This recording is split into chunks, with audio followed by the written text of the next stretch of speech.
Now, journalism in Ghana, like most other professional fields, is a highly polarized one, with the shift invariably being or going some way somehow, and it's inclined towards masculinity. Yet while feminine figures in the country's sports dedicated press industry are rare, the few examples that exist have mostly distinguished themselves, although there are a few inspirational and empowering female sports analysts as role models out there for girls and women alike to look up to and take encouragement from. These women journalists know the turmoil that has to be endured to be crowned as champions of their chosen field. And they also know the inspirational mantras that has spurred them on till now. I'm blessed to have some of the most successful and empowering women in sports journalism in Ghana and even beyond. And I'm talking about Veronica Commey, who is with the Ghana News Agency. I have in here Eva Otchere, a sports journalist, and she'll tell you more about herself. She has transcended to something else. And I also have in here Rosalind, Amoh. She is a staff writer with the Graphic Communications Group and the chairperson of the Women's League Board of the Ghana Football Association. The good thing is that they are all sports journalists and seasoned sports writers, and one of the finest we can have on Women's Voice today. Thank you so much for joining me in the studio. Thank you for having us. Thank you. I'm very glad to be joined by veterans. Are we? Oh, you are. You are. When it comes to female sports, you are. Oh, yes. Makes us old. It makes me feel so old, really. You're not old. We have veterans who are very young. I see. Okay. Would you give us an insight, let's say, of your personal life? Let me start with you, Vero, because you're right opposite me.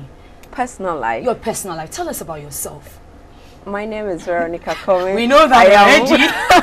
I'm almost about to mention my age. I'm a sports journalist, like you say. Sports is about all I do. If I'm not working, I'm playing tennis. If I'm not playing tennis, I'm just in the house learning new dishes every day. So that's all about me, really. Are you sure that's all we want to know? But okay, I will come around again. Let me take you, Eva. A bit about yourself. Yes, a topic I don't really love to talk about. I'd rather talk about someone else. Myself, you know, in school. I'd rather talk about someone else. This is me, Eva Otchere. What you see is what you get. I'm a sports journalist. Still am. I'm doing a few other things, but I'm a sports journalist. Well, I think you said it. I have, in the last few years, trained as a lawyer. I've been called to the bar, so I also practice as a lawyer. But I love sports, and I keep the tabs on sports, and I show up as and when I have every opportunity to talk about sports because I love that. I come from a family of 6 siblings. I mean, so we are 6, you know, I'm the 4th of the 6. And I think I've said enough. Okay, let's get the bite from Rosalind. You've already mentioned my name, but you left out the Koramah, which is very dear. Oh, dear to your heart. Sorry, viewers. Let me make that correction. No, she okay. is Rosalind Koramah. Okay. Amoh. Yes. Work with the Graphic Communications Group. I trained as a journalist, but somehow I find myself practicing as a sports journalist, something I have done for almost 2 decades. Married with 3 lovely children, tough ones, but combining motherhood and this job is not an easy thing, but look, we need to stay in there, so we've survived it. I'm also into women in sports. I do anything sports that concerns women. So somehow I find myself being the vice chairman or chairperson of the Ghana Women's League Board. We virtually run women's football in Ghana. Beyond that, I love kids. So when I go to church, I mentor young ones, but the toddlers like to be with me more. So when I'm not at the stadium or watching sports or anything, you find me at Sunday school handling the toddlers. The Sunday school teacher. That's fine. But do you have a social life at all? Because the perception is that journalists are too busy to, and almost every time burying their heads in their books or reading or doing something. How do you spend your leisure time? Of course we do. If social life means playing tennis sometimes, cooking, catching up, if you have an opportunity to watch a game on the sofa like the Europa Leagues and all these football that we hardly get a chance to watch, if it qualifies as a social life, then I have one. How about you? Because you are blending that with the practice of law, which I know is not an easy thing at all. Tough. So, the little free time I have lately, I would rather utilize by sleeping. That makes me a bit boring. But I enjoy some good movies, as in when I have some free time on my hands. I hit the gym as best as I can. I do. What are your social favorite life? Really? What are your favorite movies? I love listening to music. Good movies, drama. I love drama. Even one title that comes up readily in mind. I love romantic comedies. Oh. Yes, I love romantic comedies. So, The Holiday. There are a lot of them. That was good. That movie is good. Yes, The Holiday is good. Yeah, The Other Woman. I love those movies. I watch them as and when. I love music. I love to dance in my room. Just in your room. And then you I as love, well. Exactly. I love to hang out with friends at decent places. I really am more private, but every now and then pop out and see what's happening around the world. Hang out at those decent places that are popping up in our city. I guess that's about it. Aside your children's service thing, how do you spend your leisure? Any social life? Being a mother of three, busy? No, being a mother of three leaves you with very little time to be able to do that effectively. But of course, I do have social life. Every now and then, I would have to go out with my husband. Otherwise, we also have the last Friday of every month as a girls' day out, girls' night out. I have a few friends, female friends that I hang out with. Basically, we would end up probably in somebody's house. We sit, chat, watch movies, talk about what is going on. But I'm also a very private person. Until I became a family person, I would rather, like everybody else, when I come home tired, I would stay at home, get a glass of water, watch TV, listen to good music. But when I have the chance to go out with my friends, they'll tell you I love to dance. I dance. I'm not the best of dancers, but I like to dance because I see that as a form of exercise for me, because I hardly get the time to exercise. Every now and then I go to the gym, but I don't do it as much as I would love to. So when I get the chance, I dance, and it's a form of exercise for me, because I've hung up my tennis racket. I don't remember the last time I dusted it. So that is the only kind of exercise. And then walking when I can, and it's safe. I walk a lot during the evenings. So one thing is common here. I saw Vero raising up her hand to concur that yes, she also loves dancing. In my room. In your room. You also dance in your room as well? Where do you dance? Anywhere, where do you dance? Anywhere there is good music. I mean, there. I remember when Foxtrot was there. It was a non-smoky nightclub. So Friday nights, and I remember this one very well. When I was pregnant with my first child, there was an old school reunion thing, and afterwards we all ended up at the Foxtrot. I was heavily pregnant, and they were playing a lot of old school music. So I took to the floor alone.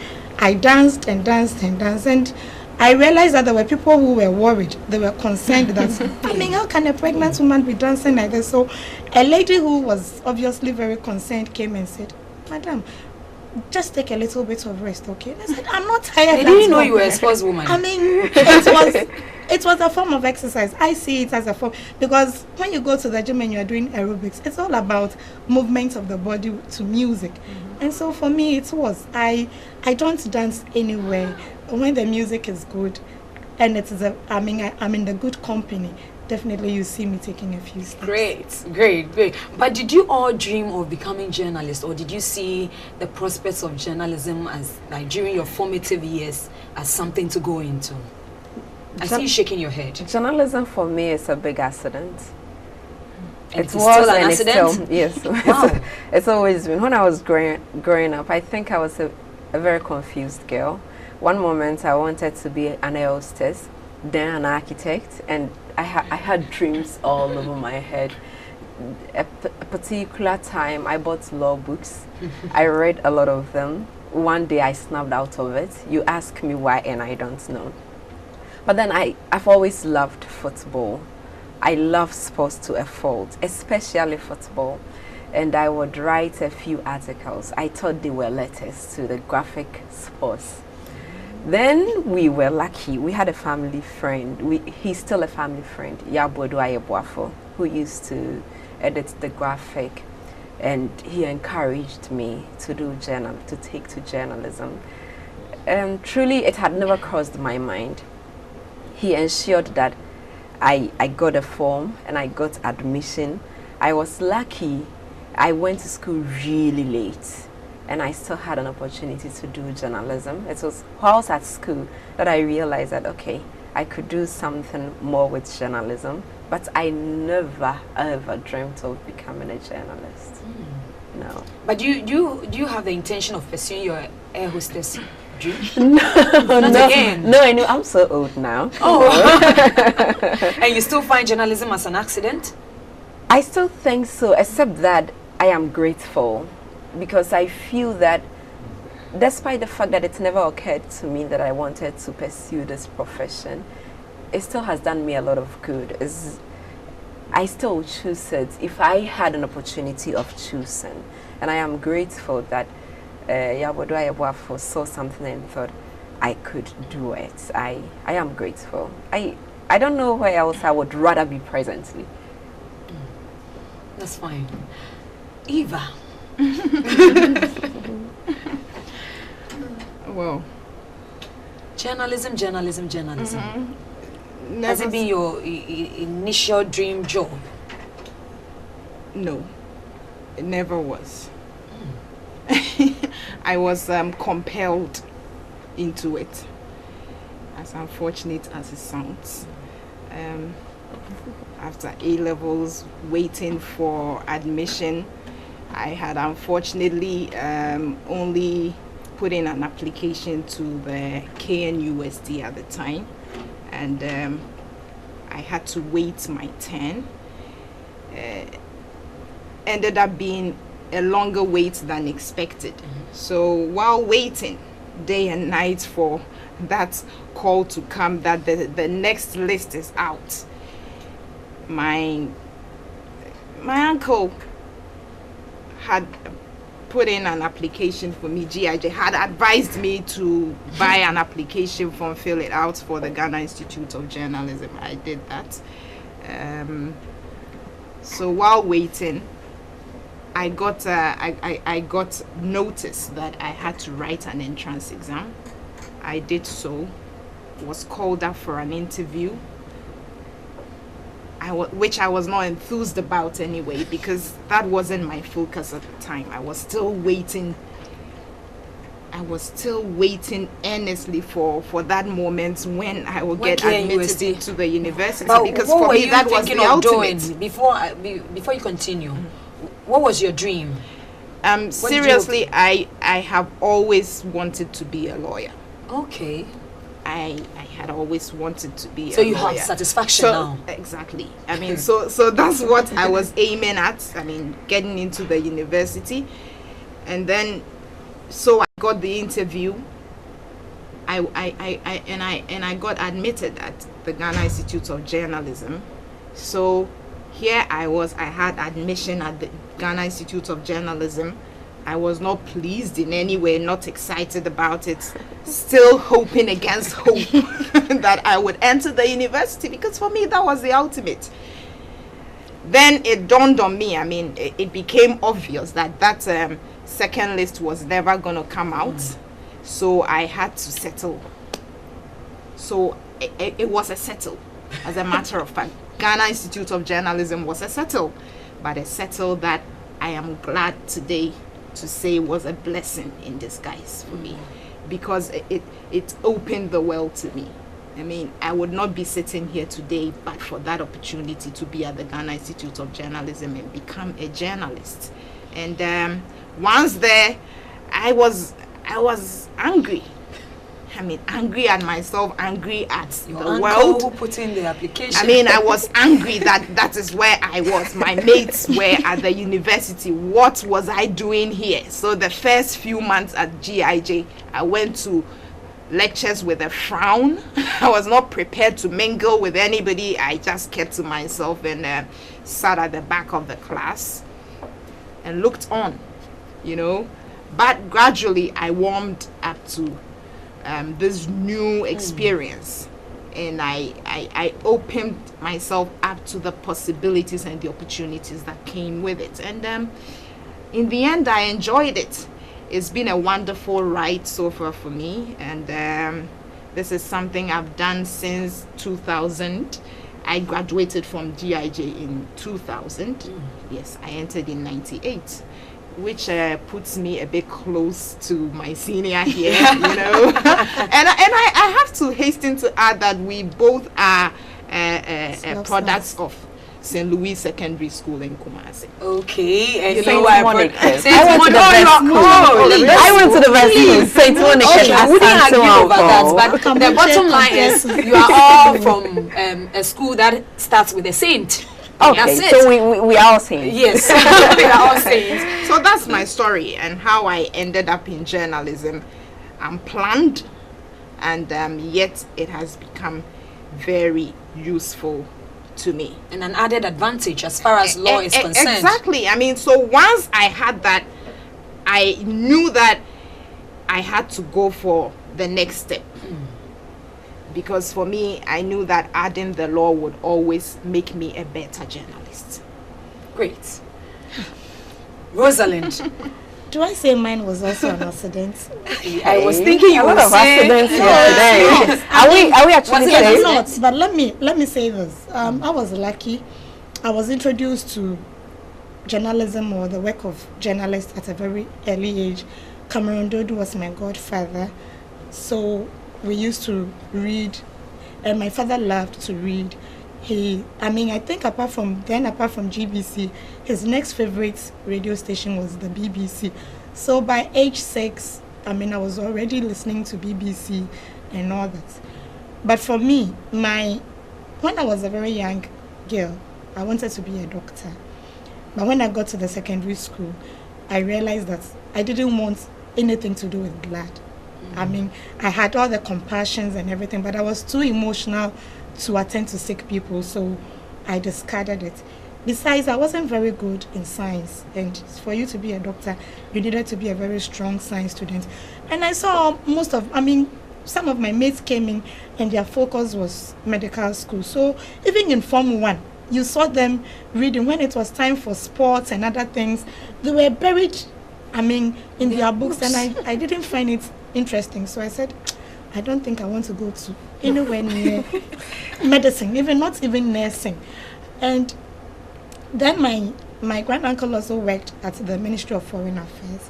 So around age 9, we happened to visit him, and we saw a lot of these young girls driving the Golf.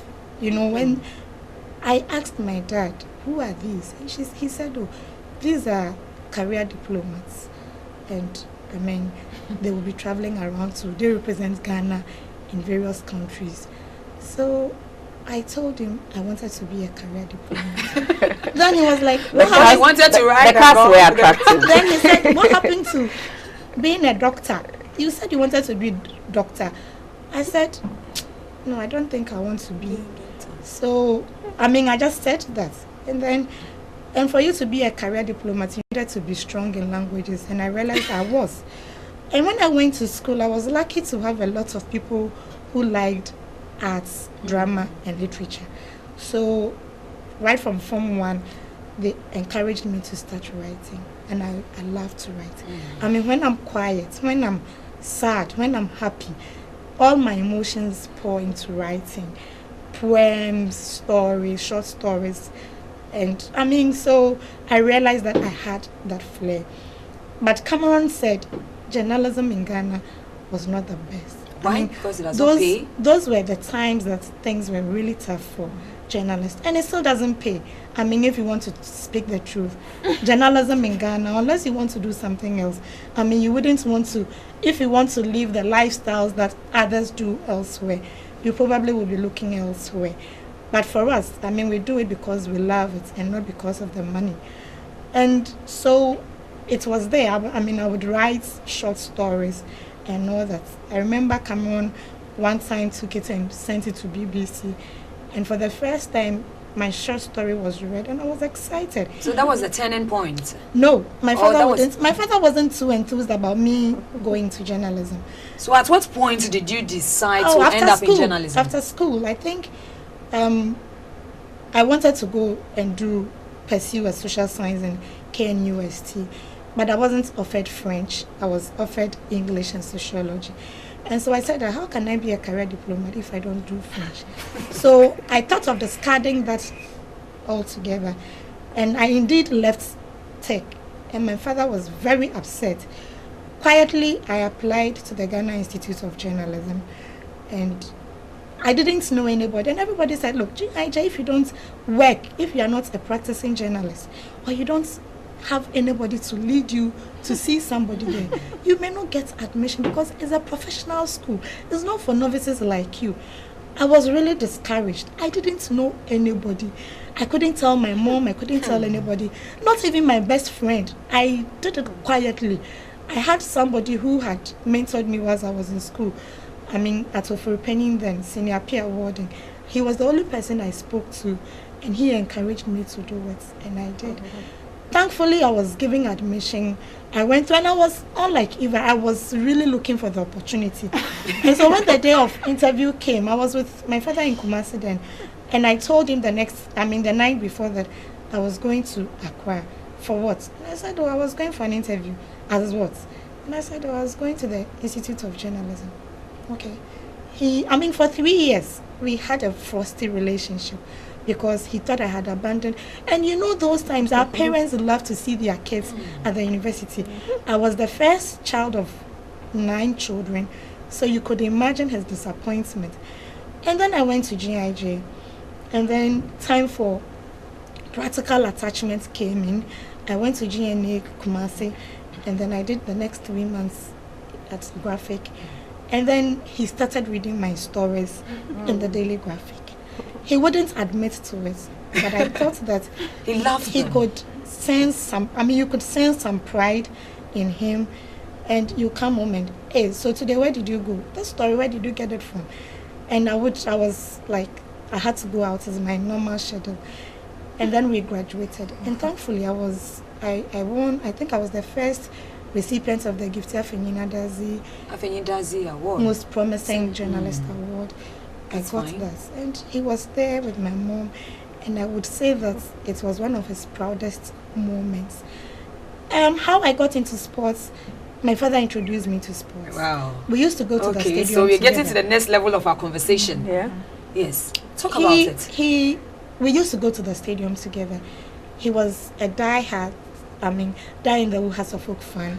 My mother was a Kotoko. Never say die. My mother was a Kotoko fan. And you are? That's right. I am none of them because the arguments and are you sure that she likes to delude herself? my two families were torn between the two clubs. Mm-hmm. So you are aware Olympics, Oli machine, Oli what? Rosalind. I'm Manchester United. Oh please. Okay, when we come to the local front, which team do you support? Hazakis. Do the do. Asma, do the do. All right, let me take it. Vero, Yes. tell us, how did you become a sports journalist in the first place? She was introduced by who? I think that's during one of my practical attachments. I mean, my father took me to the stadium, but I didn't think I was going to do sports journalism. But during my attachment time, Nehemiah, now the news editor of Daily Graphic, would always ask me to go to the stadium on Sundays with him. And I was like, Sundays, I mean, after church, you go home to rest. What are you going to do? He said, well, as a journalist, you never have Sundays to yourself, so you better get used to it. And I think that was the starting point, and I've never looked back since then. And your parents are now proud? Are they? Your father, especially? Unfortunately, my father died too young when I Sorry, into the profession. I mean, he died in '97 when I had barely cut my teeth on the job. But I can say that he was Even proud. in his grave, I'm sure he'll be proud. He admitted it, said it. And because he was my critic, he was my best critic. Anytime I had a story, either the front page or wherever it was, he would read and he would call me. I thought that you would have done it better. I thought that you put yourself too much in the story, or you didn't do it too well. Readers wouldn't understand what we are trying to say. And so I would say that he was proud that I had done what I loved best, because writing has always been part of me. So, I mean, my mom, she only wanted the best for her children.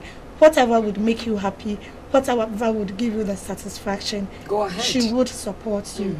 But she told me, I mean, she doesn't think she wanted me to be a teacher. Incidentally, she is a teacher. Maybe we'll talk about that more. That also boils down to pay, I guess. I think so. Vero, come in. Sports journalism. No one really introduced me to it. I went to JIJ. Immediately I knew I wanted sports more than all the others, because I mentioned earlier I had written a few articles to graphic sports. My first introduction to football must have been 92, Senegal 92. I don't remember watching any of the games, except we didn't even own a TV then. So I had gone into a neighbor's house. I saw a lot of people gather, watching football, screaming. It was the first time truly I thought I came in contact with football. So me and football, love at first sight. So I was really little. I didn't understand what was happening, but everyone was sad. Apparently we had lost on penalties, and I was sad. I was also very sad. I began crying, and everyone in their room would cry with me. I was so crying. The next day, I stepped out there. I'm going to practice what I saw on TV, and I got a cut under my leg. I couldn't go to school for 2 weeks, and I don't remember watching football again until maybe later in the years. But I went to JIJ. I knew I loved sports. The girls won't chat me up because I'm a big ball. And yes, I could relate with the boys because we are discussing football. We are buying graphic sports. I am stealing to buy papers because my dad didn't even want me to be a journalist. He would give me money. I never have enough money to go to school. He would say, you wished for it, now you have it, prove it. He would say so because I went to do marketing for 2 weeks. Okay. I didn't want it. So I got this opportunity and I run. Not because I truly knew what, I would just tag along because I didn't want marketing. KNUST had not offered me admission to be an architect. I had waited a while, so I grabbed this and I told myself it was time to turn it all around because I had always been a weak student. Then I did visual arts at St. Monica's. Journalism was for the art students, the general art students. So I still thought I was lucky to have been given a look in. So I said, turn this around. And I proved it every step of the way. When we had to do attachments, for example, my dad wouldn't give me enough money. So there were days I walked from JIG to Ghanaian Times where I was doing my attachments. Yeah, many times I did that. Many times I did that. I had to turn it around. It was journalism. It was unplanned, but I saw I loved it. It was sports. It came to me naturally, and I had to work at it. And how do you find it now? Has it paid off? In my pockets, there is nothing. But do I have pride? I do. There are days my dad would watch me and he won't admit that he's watching you, except he would say that, oh, some people at church said you were on TV. You didn't tell me, you know. So I can't even tell if he's ever watching me, unless once in a while he places that call. But I still think that I've been blessed that I had the opportunity to do journalism. I have other interests. For example, I've done my master's in development management. I like development, but truly, I love sports. If I told you I love sports to a fault, it's in every sense of the word. I love sports. What team do you support? Locally. Internationally? No, I resigned from Arsenal. No one should call me a Ghana. I am no longer an Arsenal fan. Okay, I have a big spot for Ash Gold, and I do because of Mr. Kojofiano. Oh, why? Do you have to? I walked into journalism. It was a hostile environment. He was pretty kind to me. He is the first person to have proved to me that you can expect free lunch, and for that reason, I truly respect him. He's been at Ashgold, and I have great affection for Ashgold because of him. I am a loyalist. Oh, internationally, what Arsenal. team do you? Arsenal. Arsenal, the old team. But because she used to be had with a lot Arsenal. of heartbreaks, so I've now taken a break. My heart can no longer take the heartbreaks. So I've taken a break. she's taking Okay, a- so Yes, what team do you really. support now internationally? I'm supporting no team, Real Madrid. except that I'm always hitting on United. They should be beaten. It gets me excited. Like on Saturday or Sunday, I was really excited. We I was know the happiest girl. Whatever. I think you're United. Yeah, it's making me sleep Yeah, very well you're last United night. Exactly. Okay, so I'm in a wrong nothing but the company. best, you know. Yes. and United is the best. Exactly. Is it? It is. It is. Yes. Okay. Okay, You're I'm also giving you United that. You want to go for a proven track Please, record? can I take a break and walk away? Not at all. Until the show is over. Eva, let's get to hear you. How Okay. did you also? And Who that introduced you to journalism? How did you get in there? Oh, I More or told you less how I sports got in. journalism. I told you how I got And into sports journalism. journalism. Sports journalism, I come from a family that loves sports. I mean, we would wake up at night to watch Azuma Nelson fight. We would actually set the clock, and whoever wakes up first will wake everybody. The whole family will sit around the television and cheer on Zoom Zoom, you know. We would watch Has Kotoko matches. My dad, unfortunately, happens to be the only Kotoko supporter in my house. And when Has of Folk beats Kotoko, and we used to do that on a regular basis back in the day, we would lock him out of the house. When he comes home, we would ask him to beg us to open the garage for him, you know, because it was our day. So that's how much as a family we enjoyed sports. And so we would watch these international matches, local matches, and then argue over it. My brothers, 3 of them, are good football players. My big brother is a good goalkeeper. He touts his credentials, you know, in secondary school and all. Great goalkeeper. My little brother has earned the nickname Dino. I mean, after Ronaldinho. I mean, so I come from a family that loves sports. My mom spends her money on sports papers. And I mean, while she was still on working at Confanoche as a senior nursing officer back then, they used to hold House of Folk meetings in her ward. I mean, she used to allow the doctors to come in. The House of Folk doctors at Confanoche used to hold their meetings in her office, and she loved to sit in because it was a privilege for her. So that's how much we all love sports as a family. And so for me, naturally, I remember at St. Louis in sixth form a few times I had to sit out some classes sneak out to the dormitory to I'm watch. gonna have to tell you watch how Ghana. how I failed man. Bring out all And the I mean, South Africa, the First Nations 96. Cup in South Africa '96, sneaked out to watch Ghana play a number of times, even got punished in the process sometimes. So a lot of my mates knew that I was always, I mean, a follower of sports, a keen follower of sports. I mean, they knew, once they heard that I was in journalism school, they knew I would either end up as a political reporter or a sports reporter. I loved politics back then, used to argue voraciously about politics. So Would you I'm mind sure. telling us your political party? Well, I don't really On a mind, but I different don't think this is the platform. platform. I don't mind at all, and I think it's known to many.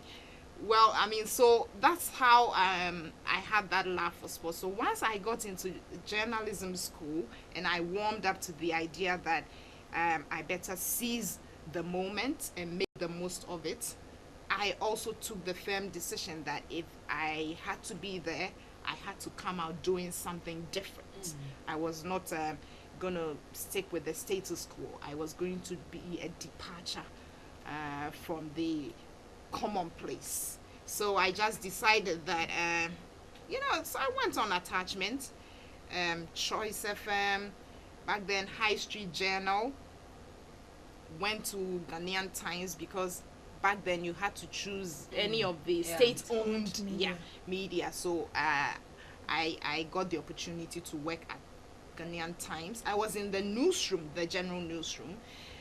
Then back then Isaac Ofori, I used to come over to the newsroom every now and then pull me along, chat me up, and then we'll talk about sports. And he got intrigued. So a few times he will pull me over to the sports office. And then after a while, he kept asking me, what are you doing in the newsroom? You enjoy being there, I said, well, really, I could do something else, I think I fancy being in the sports office more, because when I go there, I roll with the guys and I was more at home, So he said, okay, I'll take you to the stadium one of these days. I said, fine, He I still would was the love first to. person who took me to Exactly, the stadium I said, first. I would love to. So he pulled me along the first time, the second time, and then I took the decision that, I was done with all this general news reporting. It wasn't my cup of tea. Before they knew it, I had switched to sports. And the sports team proudly claimed ownership of me and welcomed me.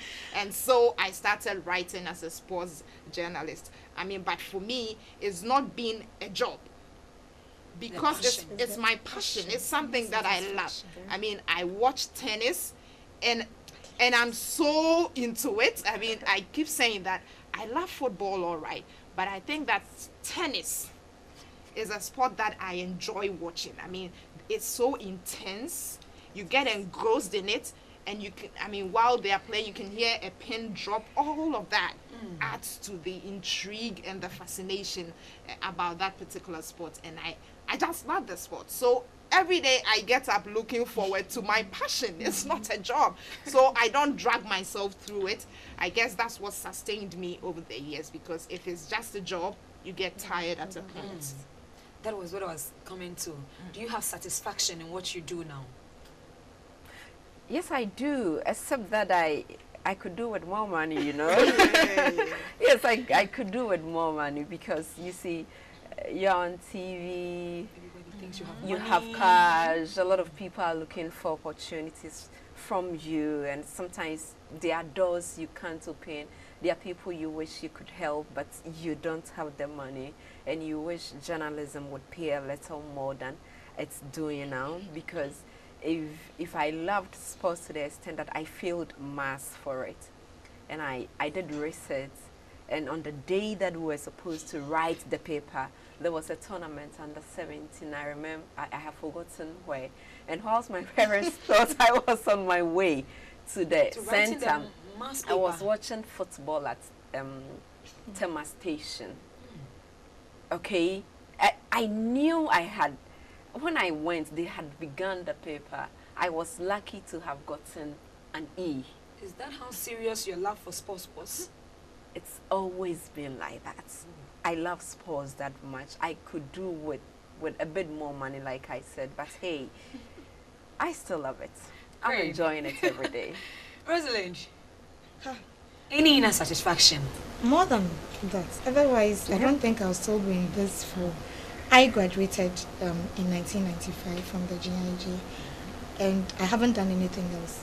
Yes, every now and then you see me do general news stories, but I love to be the voice of the voiceless. I love to interact with people. I'm a very private person, but at the same time, I also like it when I'm able to make people happy. I'm able to bring smiles to the faces of people. And for me, when I went to GIG, the main focus was to go and do arts and entertainment. But I went to the class, and we realized that we had more than 40 ladies there, and the lecturer was complaining. So I said, well, I mean, one of my friends, may he so rest in peace, Ben, Atta said, what are you doing here? You're supposed to be in sports. You're always talking about sports. What are you doing in as an entertainment? I said, you are damn right. So I went. At that time, there were only 3 of us. 3 out of 40 students. There were only 3 females. And out of the 3, I was the only one left practicing as a sports journalist. And so, I mean, sports is passion. If you don't understand it, if you don't love it, you can't do it. I mean, journalism is okay. You can go on some beats and get news stories and do it. But for sports, I mean, you need to put yourself in the shoes of the fans. And you need to know what you're talking about. Exactly. And like it doesn't just come by reading. There are a lot of misconceptions out there, but for me, I have that inner joy, inner satisfaction. It's my pride. It's something that I've always loved to do. I don't think I would be able to do anything. Not that I'm useless, but as passionately as I do sports. And for me, to have somebody, people, and my family, some of them do, others don't. But at least my children love sports. They love. My husband also. If injected into their blood as well. No, he is a staunch Kotoko fan, so he likes his football already. But my kids love tennis and athletics. I mean, my first boy loves Usain Bolt. I mean, who doesn't? I mean, and then I think now he also likes Federer. I mean, when he's playing tennis, the Swiss Express. You would love him. He wants to watch him play and all that. But for me, I don't think I would do anything as passionately as I do sports. All right. It is still Women's Voice, and we are looking at sports, the feminine touch, and I'm in here with, well, I call them the veterans. They say they look too old. It makes them feel old. It sounds old when I call them the veterans, but they are women who are rare to come by. Women in sports, they know it all, they've seen it all, they know how to turn things around and all of that. Please stay with us. We'll come back. We'll get to know them better. We'll get to know which teams they support, what they are doing with their lives now, and all of that. I guess you want to know more whether you need an extra skill to become a sports journalist. They will tell us that. Stay right there.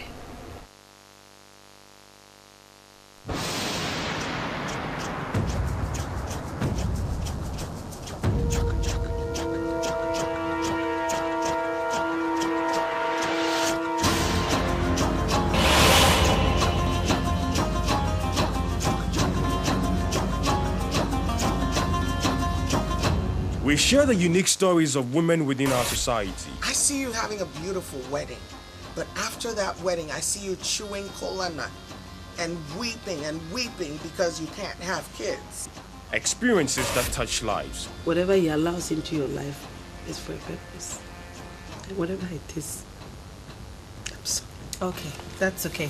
Imagine somebody who was a virgin, got married, and then the husband was infected and then gave it to him unknowingly. We answer many questions every woman needs to know about their relationships, children, family life, and global events. Women's Voice, impacting the lives of women within our society. Showing every day at 4 p.m. on GBC 24.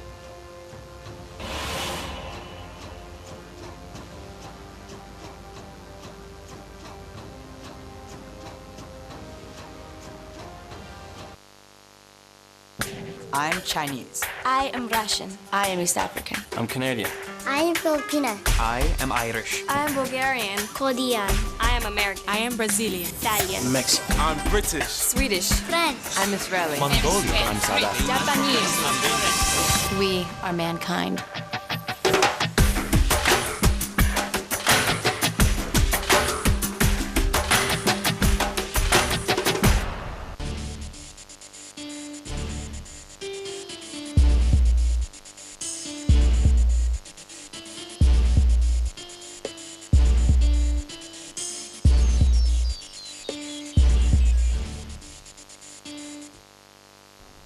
Welcome back. It is still Women's Voice, where we celebrate women, where we articulate issues affecting women, their children, and their families. And today we are taking a look at sports, the feminine touch. And I'm still in here with Veronica Commey, who is a sports journalist. Rosalind, Koramah, Amoh. She loves her name, Koramah. She is also a sports writer with the Graphic Communications Group. And Eva Otchere, my lawyer friend and a sports journalist as well. Okay, so let's get to find out from you. Do you need extra skills to become a female sports writer or even a sports journalist? All you need is passion. You simply need that passion. You could want to read. You know, there are a lot of professions you could read and warm yourself into it. At the risk of sounding like I'm discouraging, I'm saying that if you don't have the passion, don't just look at some ladies sitting on TV talking sports and you feel it's looking all sexy, so you want to end up them. If you decided to take that path, you will need to work very, very hard, because what would always distinguish you would be the passion. Because you couldn't go looking for the full name of Galka, PLB, and all these all the time. It should come to you easily because you would have read in the past, you would have loved it, you would have listened to commentary, watched every game, and some of these things you should know. But you see, there are always exceptions. You could learn it, but then it should be that which you truly want, not because you want to appear on TV. And I find a few more ladies in sports these days, and I'm excited. My only worry is that I also don't think that we woke up one day and ended up here. It's a lot of hard work. You need to do a lot of proving, unfortunately, to be accepted, to be respected, to be thought of as someone who's got a bit of brains in sports. For all of us, and I think I speak for all of us when I say it's still the men's world with us in sports. And you have to be tough. You don't have to be physically tough. You have to be tough inside to say that this is it, and I'm going for it, and I want to be better than about 90% of the boys in the industry. That's it for me, really. That's what works. You're nodding, Eva. Exactly, because it's a patriarchal society that we have out here. A lot of chauvinism in your face when you walk into the field. You know, you literally are getting those curious stares, which translate into, what are you doing here? What's your business here? Your business is in the kitchen. Exactly. What does she want here? What's she looking for? You must be looking for something to be there. I mean, you cannot be there because you're also a professional like him. So you will get that a lot, but you can always set those wagon tongues to rest by proving yourself. And you only do that through a lot of hard work to gain credibility. You know, with a lot of hard work and diligence. Thankfully, naturally, women have a knack for being very meticulous and diligent at whatever field of endeavor they choose to be in. We are very conscientious, so we pay attention to detail. A lot of the things that the male folks would gloss over, we will take to heart and deal with. With time, it becomes apparent to everybody that you are there to stay. That you're just as good as the next guy sitting next to you in that press box at the sports stadium. They read your stories and they have to admit, albeit with much difficulty, that you're good enough. That she's good. She is that good. And for me, that's the aim. Once your male foes can admit, even if not overtly, that she is that good, you have earned it. And you don't have to prove yourself any longer. But I think that it takes a lot of hard work. It takes a lot of determination. It takes a lot of fight and spirit for you to stay in there and make that mark and let them know that, I mean, you come in with an air of distinction. You're just not an also ran. And if they will be true to themselves, they see us and they see us now as equals. Great. Or to, apologies to the DC, co-equals. Rosalind, I see you nodding. You have been in this for long. What else can I add? I think that, I mean, like journalism, if you don't have the interest, you cannot stay in. You need to have the interest and a sustained interest, because you need to understand what you are doing to be able to impart something onto your readers or your listeners. If you do not have that interest, you can't do it. Number two, I think they both said it. You need to be diligent and determined, because unlike other fields of journalism, ours is a 24/7 job. Anytime there is a story, you have to be there, because you always have to prove. I mean, weekends, if you want to have, you are the social animal, forget it, because that is when sports thrives, on weekends. I mean, sometimes when I have to, after church, I just need to drop my kids off and dash off to the office. And my kids, so mommy, when are you going to stay home with us on a Sunday?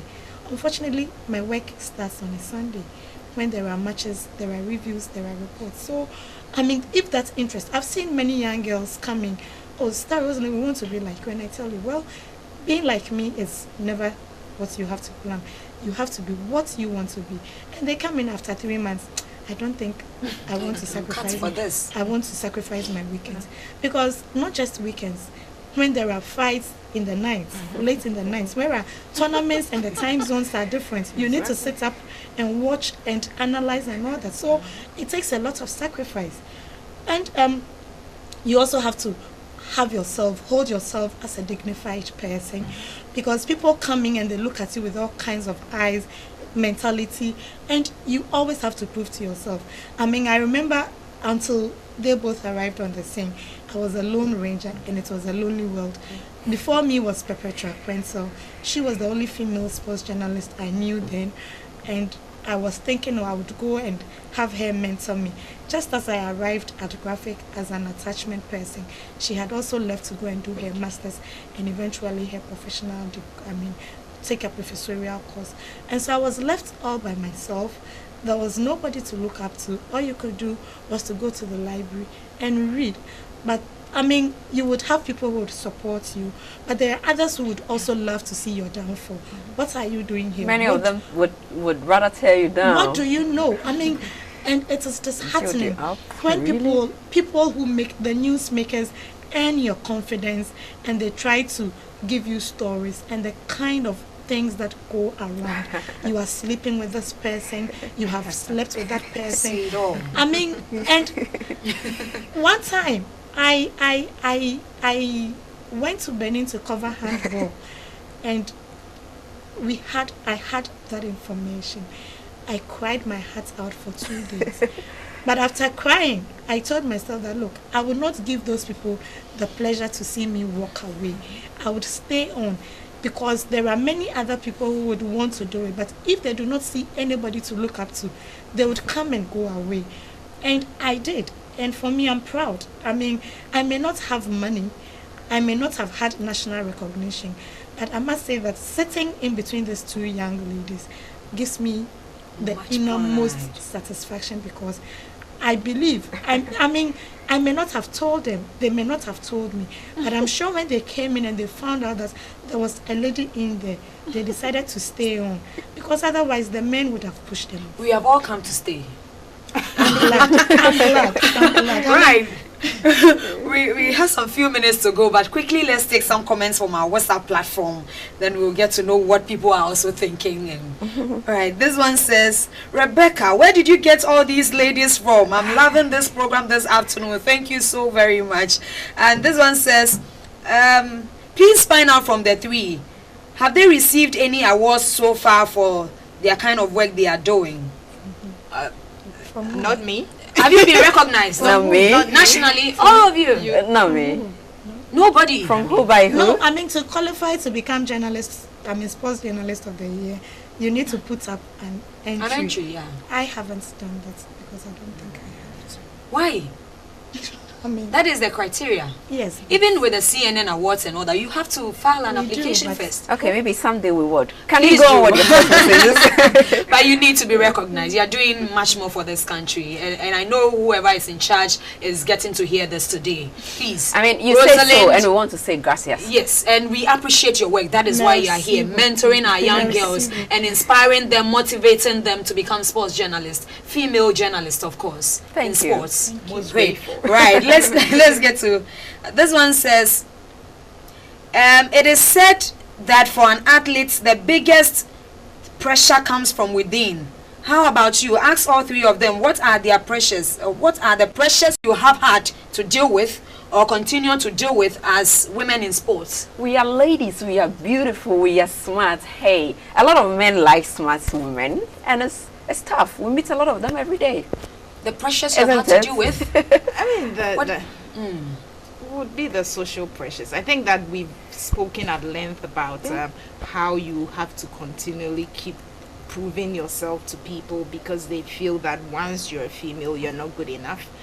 So you have to go the extra mile, do much more than the average gentleman would ordinarily do. So, I mean, those are some of the pressures. But, hey, you just take it in your stride, put your tough skin on, and move on.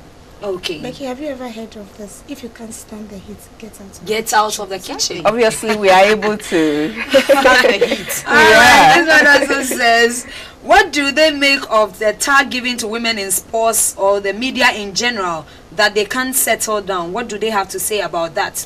And again, what do they have to say about the fact that women in sports have to be physically strong, or they have to put on that masculine or something, masculine skin?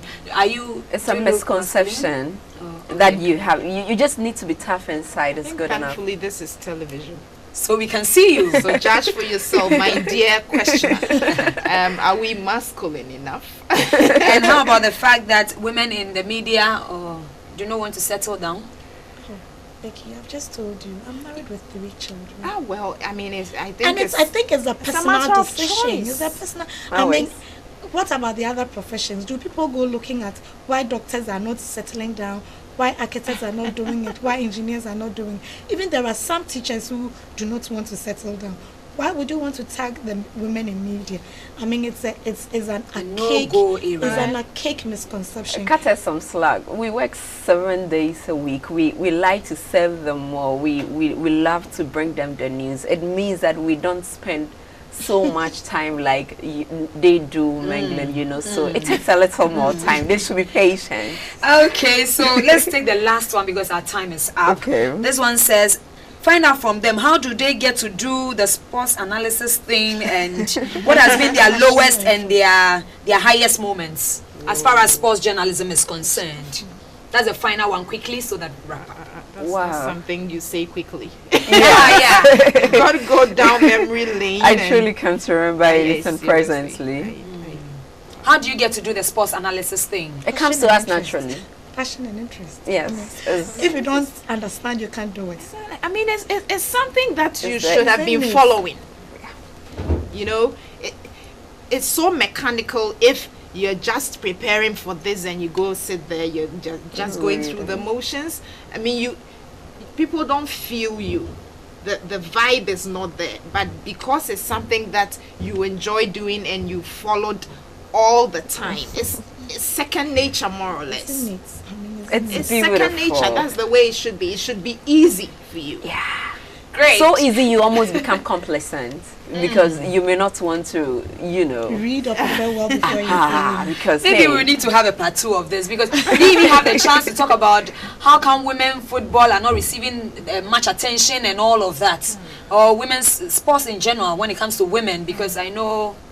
Anyway, it will be a discussion for another day, but I have been speaking to Eva Otchere, a learned friend now, and a sports journalist, and I also have been speaking to Veronica Commey. She wants to be called a sports journalist, just a sports journalist. And Rosalind Amoh, she is also a sports journalist with the Graphic Communications Group. And it has been worth the while. Before we leave you, let me leave you with this quote. This one says, some people say I have attitude. Maybe I do, but I think you have to. You have to believe in yourself when no one else does. That makes you a winner right there. Don't give up trying to do what you really want to do. For where there is love and inspiration, you can't go wrong. And this is from Venus Williams, an American professional tennis player. I am Rebekah Awuah, and I have been your hostess on Women's Voice, where we articulate issues affecting women, their children, and their families. I will see you same time tomorrow.